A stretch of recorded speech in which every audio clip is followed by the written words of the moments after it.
What is up, y'all? Super stoked about the video today. If you know who Alex is, you're going to be really excited about this. If you don't, you're in for a treat.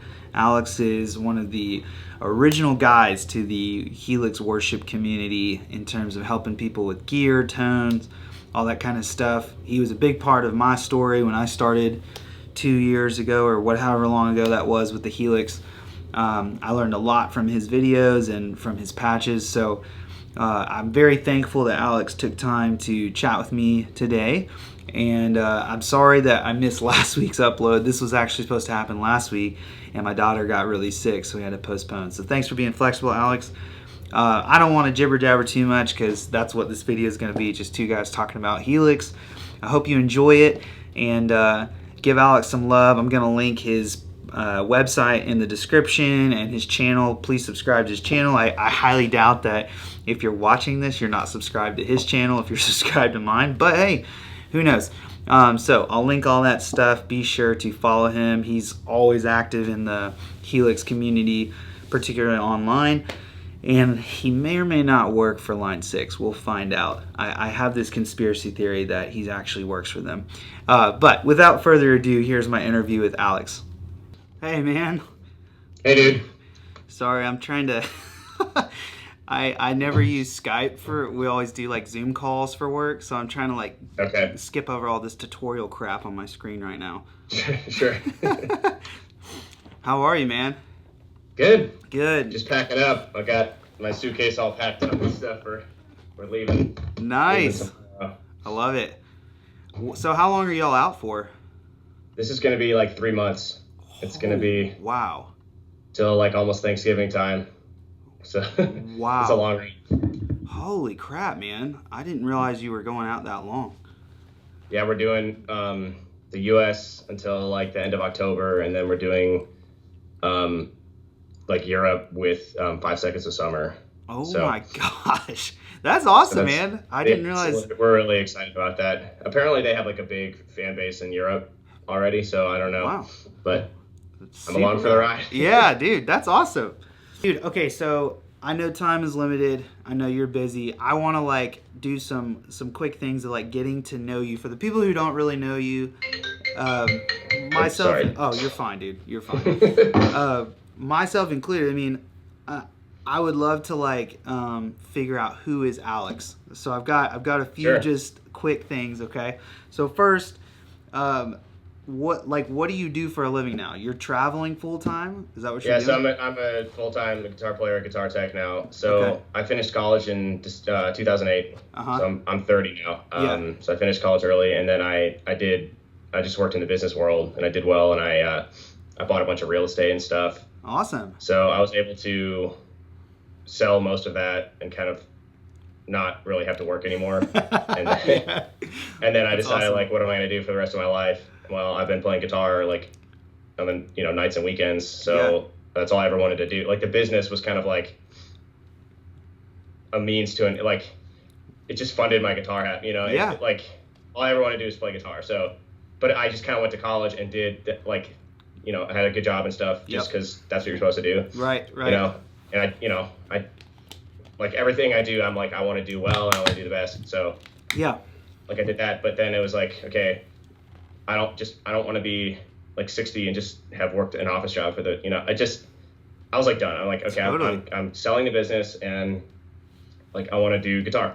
Yeah. And I knew a guy and that's how I got this gig, and just, I'm hoping, it opens up more stuff, but that's awesome, man.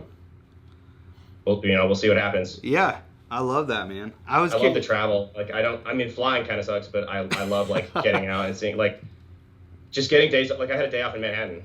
Wow. Like 2 weeks ago, and I just got to walk around and like explore Manhattan and get paid, like for free.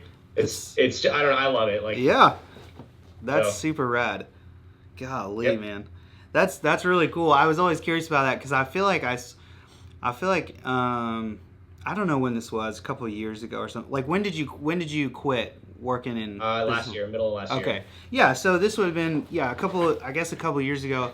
I thought I saw like a video of you, and it looked like you were like in an office, like a business office or something. It may have just been like your office at home or whatever.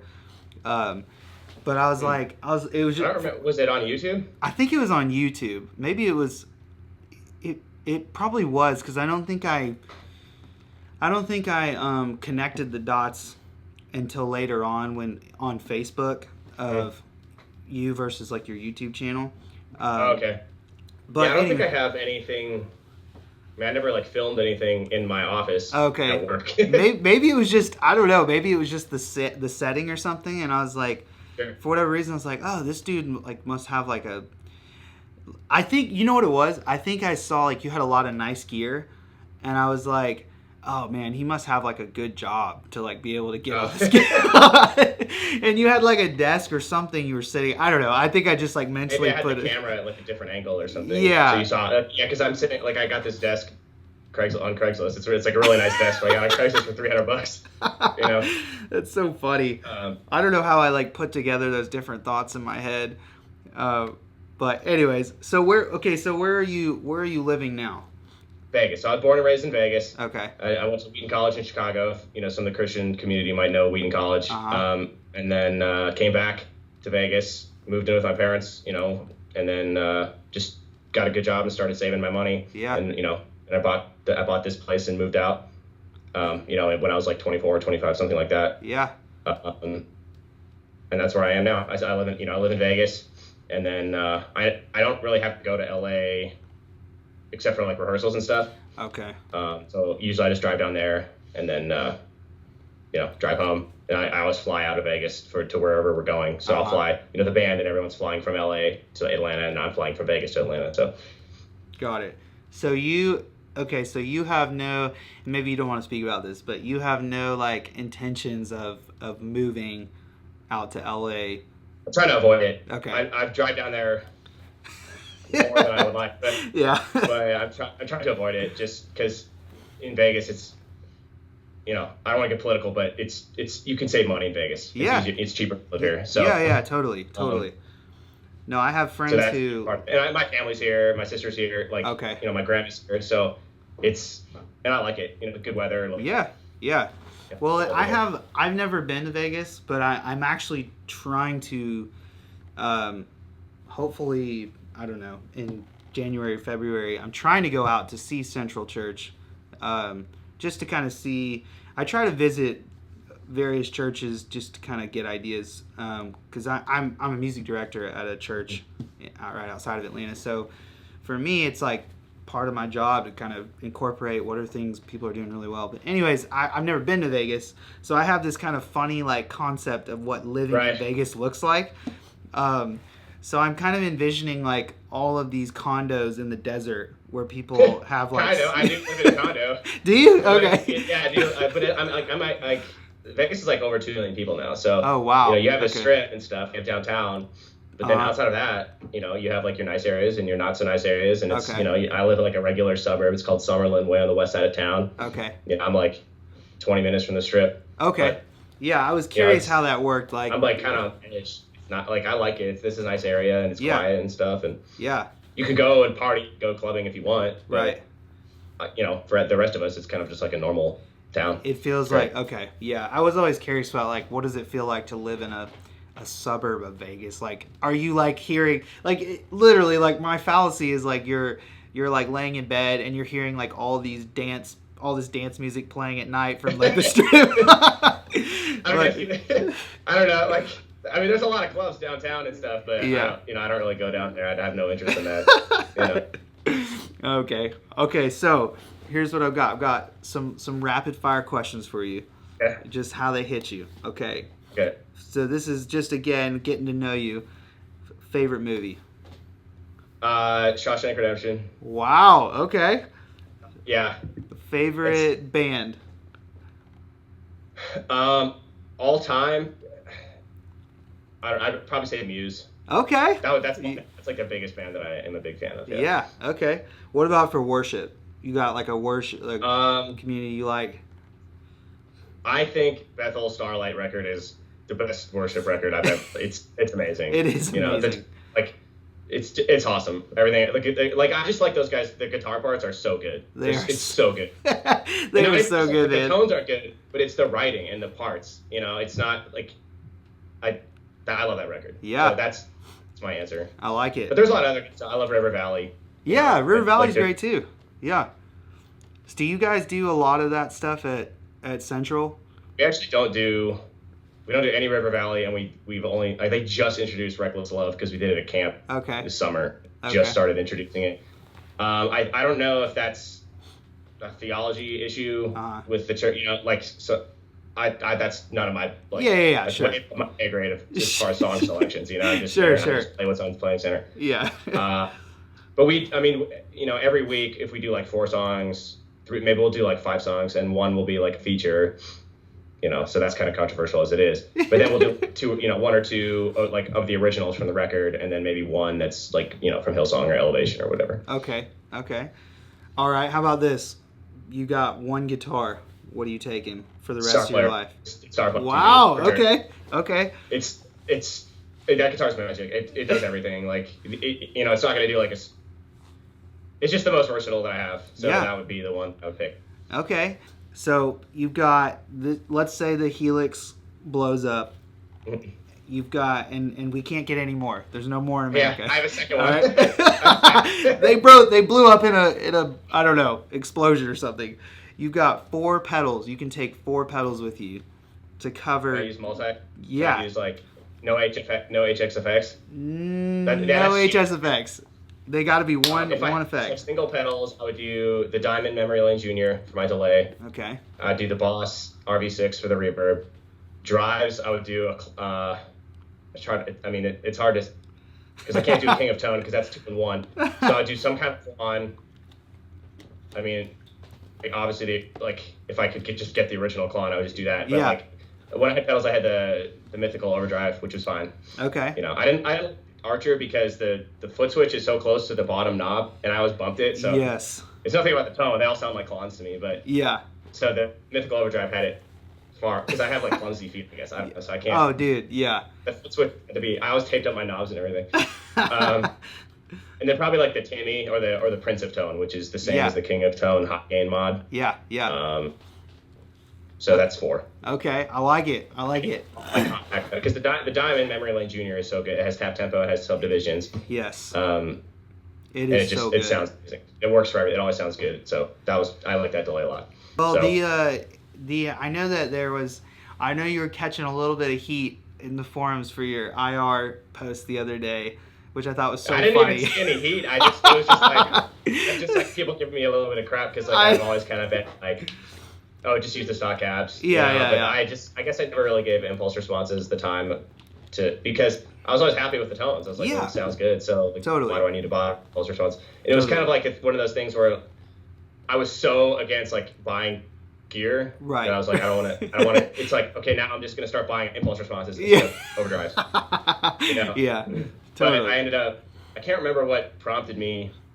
Oh, Owenhammer had like a video or like an intro video. It was like just try, in the quick start folder, try these to start, And I was like, oh, that's actually a lot easier. Because when this is 2 years ago, I got a pack and there's like 1,000 IRs in there, and it's like, what am I supposed to do here? Yeah, totally. But I didn't realize they had the quick start, and that's my fault. So I got them on board with IRs now. I think they sound a little bit. It's just I like the paradigm of just this is some professional dialed this in. It's a good mic'd cab sound with a 57 and a 121 or whatever. Yeah, totally. And you just throw it on there, and it just sounds good, and you don't have to deal with like the Helix. Tweaking all the stuff on there. Right, with the different mics and the placements and stuff. Yeah. Which is kind of fun, but I don't want to do that. Yeah, well, I agree, it's man. Like made my life easier, not deal with it. I totally agree. I haven't people have been asking me for an updated patch, and I've been hesitant because I'm currently rebuilding my own thing with some IRs, which I've had IRs for a long time. I just I wasn't, and I probably got them a couple years ago, and they were a little newer then, so they weren't quite as a big deal, in my opinion, at that point. But recently, with the Live Ready stuff sounds really, really great for certain things. What's the other company? Allure, maybe? I can't remember. Allure was I think the guy from 65 amps did that with Line 6 and Okay. released that pack for free. So you can go to line6.com/Allure, I think, that's and get free? those for free. Wow, I didn't realize that. Yeah, the Allure's pack is free. It's like only 6 IRs though. It's like just. Oh, okay. It's like 1 IR for a greenback, 412 or something, and 1 IR for like a deluxe reverb and some others, Okay. Yeah, I'm very much like, I do agree. I think there's something to be said about the fidelity quality of those. Like they feel a little more alive to me. I can't put my finger on it, but it just took it like the last like little bit to be okay. There is a cab somewhere in the next room, like mic'd up. Yeah. I don't know exactly what it is, but it's not like how like when you're tweaking your EQ on a DAW and you're like, does that sound better or just different? Like, it is like, it was a noticeable, this does sound a little bit better. So for now, I'm sticking with the IRs. I like it. Okay, so dude, what was like, just in brief, I know we talked about briefly the pre-Helix, but sure. what was your journey like? How did you even get to Helix? Okay, so my last analog rig before, well, I'll start from before. So I had nice amps. I had like a nice AC30, a Jackson Scarlett 30, which is like top boost. Yeah. I had a Jackson McFly, which is like their blackface, like Fendery thing. Right. I had a Bad Cat Hot Cat 30, USA, like all like really nice amps. As a kid, I got a pod, and it was like that made me an analog snob for like 15 years. I was, modeling sucked. 100%. But then, Central was using Kempers, and I was like, okay, these guys know what they're doing. Yeah. The tones are good. Like, there's got to be something, I have to investigate this. Yeah.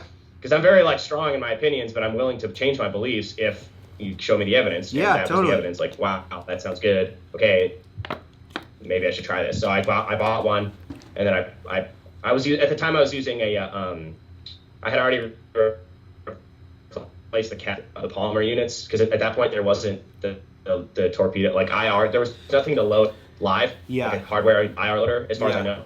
At that point, so I was using the polymer cab sims, but you plug like the speaker out of your amp into that, right? And it just turns that into heat. It gives you it has like a little cab sim in there, and then gives you a nice like line level out to front house.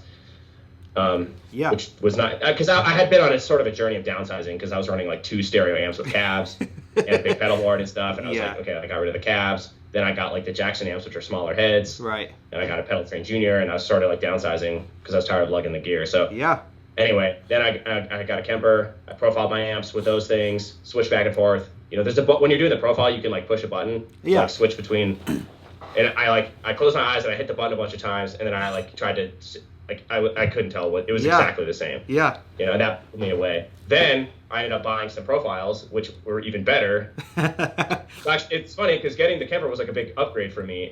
People don't talk about this, but Tone Junkie, HW from Tone Junkies, he talked about this on his podcast. Like, unless you're like a pro and you're in a controlled studio environment where and you're perfectly miking up your amp, the Kemper, like you can take that anywhere with you. Yeah. Right. Like, so in most situations, the Kemper is going to be better than a tube amp. Totally. Because you have the it's I mean, there's no question it's accurate, right? But when you're at a club and you just throw a 57 on, that's it might not sound as good as like a perfectly mic'd cap through like a Neve pre or something like that, like that they did in the studio with the Kemper. So that was amazing. That was a big upgrade for me, and I was a big fan. But I still had the pedals, and I still had the gas that I was like always wanted to buy a new overdrive and wanted to do this and rearrange my pedal board and stuff. Right. And I just kind of got tired of it. I was like, I don't want to.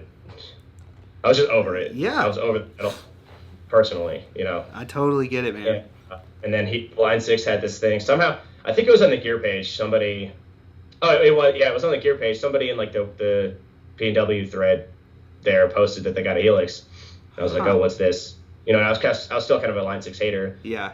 But I did some research, and then on their website, Line 6 had this thing called the Line 6 Challenge that was basically they recorded some dry guitar in their DAW, and then they reamped it through the Helix amp model and a real amp, and then loaded down the amp and ran it through the same impulse response as.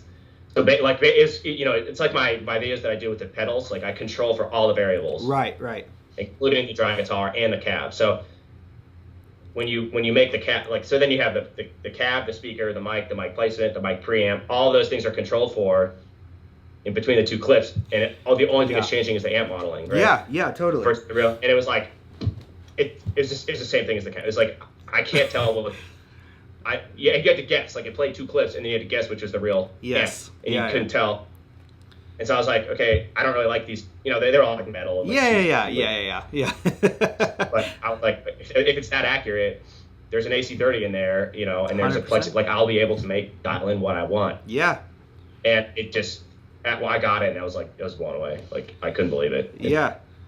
That was it. I was done. I think I saw. I sold all the stuff a month later. Well, I think after it's being with the pedals. Sorry. No, you're good. I was gonna say I think I saw a video of yours. Like I'm trying to remember exactly how these like events played out for me, but I had a very similar situation, which is hilarious, where I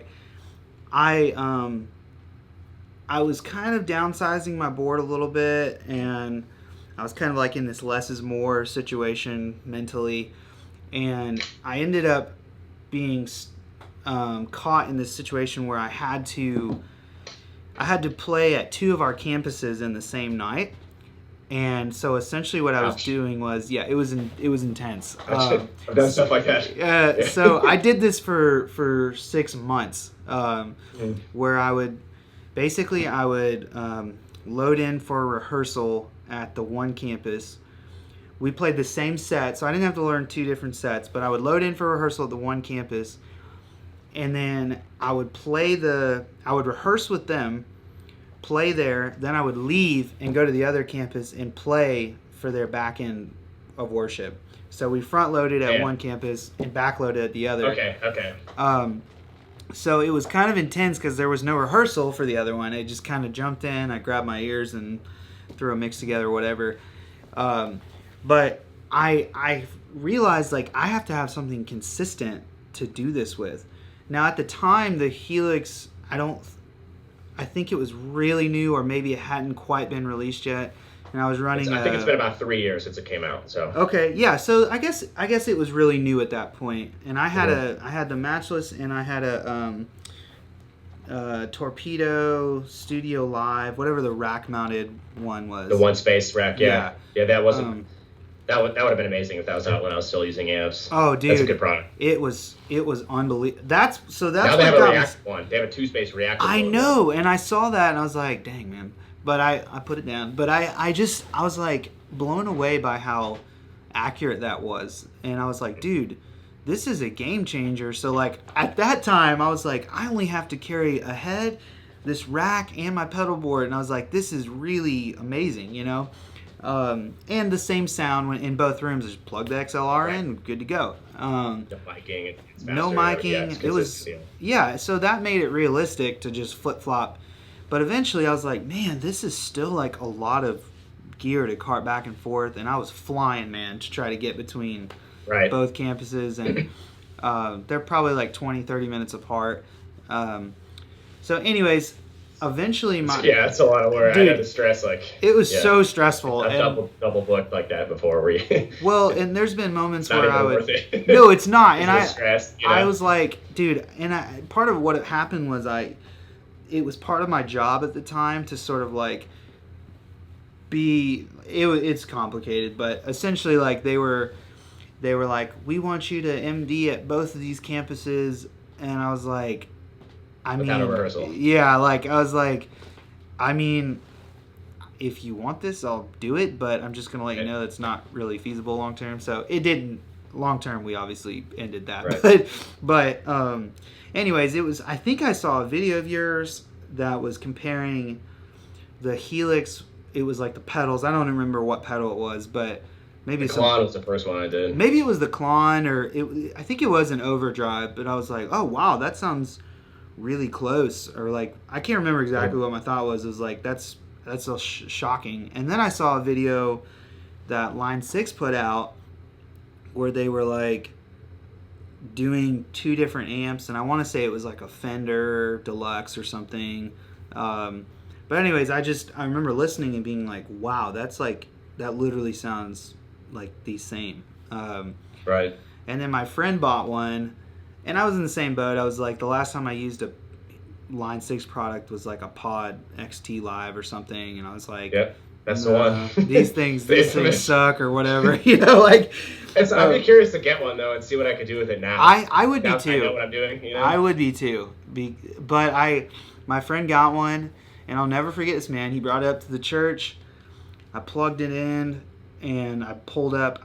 I used to run like a JCM 800 with an AC30, and I pulled the JCM up, and I was like, I know what this amp sounds like. This will be like the determining factor. I pulled that thing up, man.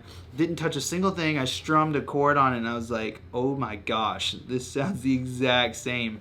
With the stock cab and everything. With the stock cab, I didn't touch a thing. I literally just pulled it up, hit it, and just strummed a chord, and I was like, this is amazing. And fast forward, I ordered one like the next week, and kind of started. And I have some. I was looking back through my pictures the other day. I have like some hilarious pictures of. I used to run the Helix with my matchless in stereo. Okay. And then I had a couple of pedals, and I had this crazy interface box I built that I could run Ableton from it, and it was sending MIDI to like my amps. It was stupid, and I just wasn't ready quite yet to like to give up. Yeah, you got to transition, totally. Yeah. But anyways, it was obviously eventually I was like, okay, yeah, I can get rid of all this stuff. But I think the thing that I've been so encouraged by lately is it feels like as time goes on, it's just getting better and better. Totally. Every firmware update is like, how do we ever live without this? Yes, I totally. I mean, I have the beta now. The next one, it's gonna make. I can't say exactly what's in there. It's gonna make a lot of people happy. It's been a recurring issue, is all I'm gonna say, and that they fixed. Well, what I was gonna say to you is, and I said this. I said this earlier, but I feel like there's a conspiracy theory going on that you secretly work for Line 6. Yeah, I know. I haven't even gotten. I mean, they sent me 2 units, but they were warranty. I mean, I just messaged Frank and said, hey, like this foot switch isn't, or something. I can't remember what it was on the first one. Something wasn't working right, and he's like, I'll just send you one. Yeah. And the headphone jack broke on the same unit, and he sent me another one. Wow. So it's. I mean, I guess, like, that's just the support. Like, they're not going to, I mean, obviously, I'm kind of like Sure. Like, I do a lot for the community, and I'm a very public advocate of the Helix. So, yes. And like, take care of me. But, like, they've done that for other people. They just, like, send people, like, the support is unreal from them. So, I don't get any money from them. I am a beta tester for the firmware, but that was only after I started making all the videos and stuff and kind of got a presence in the Helix communities. Yeah. I don't get. I don't have no relationship with them. I've been to the headquarters one time. Yeah. And I was just off my unit for the repair. Well, I think when people saw that picture, like, it's true, he works for them. We caught him. Yeah, I had to live in LA if I worked. That would suck. No offense to LA people, but it's in Calabasas, which is like north of Malibu. Yeah. It's a big area, but. Oh man, it's crazy. Do you so I'll close with this. What on the what's on the horizon for Alex when it comes to Helix stuff? I don't know. I'm probably gonna start doing more like secular presets to like get like, I feel like the worship, like I've done that now. Like it's there, like the worship stuff, my presets are there. Yeah. I have to like modify them to do. Like I'll start doing more like covers of secular songs. I did Life is a Highway. Yeah. Which interesting story. This is cool. Yeah. So through Veritas, so my buddy, the bass player in Lovely, he plays Veritas bass, right? So he somehow he knows the aux player for Rascal Flatts. Oh, interesting. Anyway, when that guy came to LA, they were like hanging out, and my buddy showed him my video of Life is a Highway, and the guy was like, "Dang, that sounds exactly like it." So he called me and we talked about the Helix for like an hour. So I don't know what's gonna happen. I gave him Line 6 artist relations and stuff. So I don't know if they talked. I don't know exactly what's happened, but that's pretty cool that That is cool. the guy who plays that, it was like, dang, that sounds really good. It sounds exactly like That's how we do it. So oh, dude, yeah. That was kind of, I had to like, I'd be. I'm never forgetting that. Oh, And then I yeah. got to talk. Oh, bro, I'd be blown away if somebody said that to me. I'd be like, yes. I couldn't believe it. Yeah. I was definitely like pretty pumped because I tried to get. I mean, it's just my Plexi preset, and I watched a couple of them videos of them performing it live, and they were using like Marshall amps with 412 cabs, which is like exactly what I was doing. So yeah, and then I have like, well, I don't have like a real Les Paul. I just have the Veritas with the P90s. So yeah, but it gets the job done. Heck yeah, dude. Well, dude, thank you for taking time to do this, man. I appreciate it. No problem. Thanks for having me. Yeah, I'm excited, man. I'm hoping that there can be more of this kind of things happening. I just don't really see anyone doing this, so I was like, it's not that I'm not trying to necessarily like build a platform. Like, there's not enough Helix users to like make a job out of making YouTube videos. Right. So my hope is that people see that I'm just trying to like make the community better. And kinda, I think with the content producers like me, you, and like Brian, and from Worship Tutorials, and then Troy from Guitars for His Glory, like he's solid. Yeah. And then you could even the other Helix guys like Jason and stuff. So or Glenn. Yeah, I'm gonna try to. I'm gonna try to see if I can get any of them. Like, hey man, Alex did it. Will you jump on board too? But anyways, I appreciate it, man, and I'm excited for you. That's really cool about traveling and all that stuff.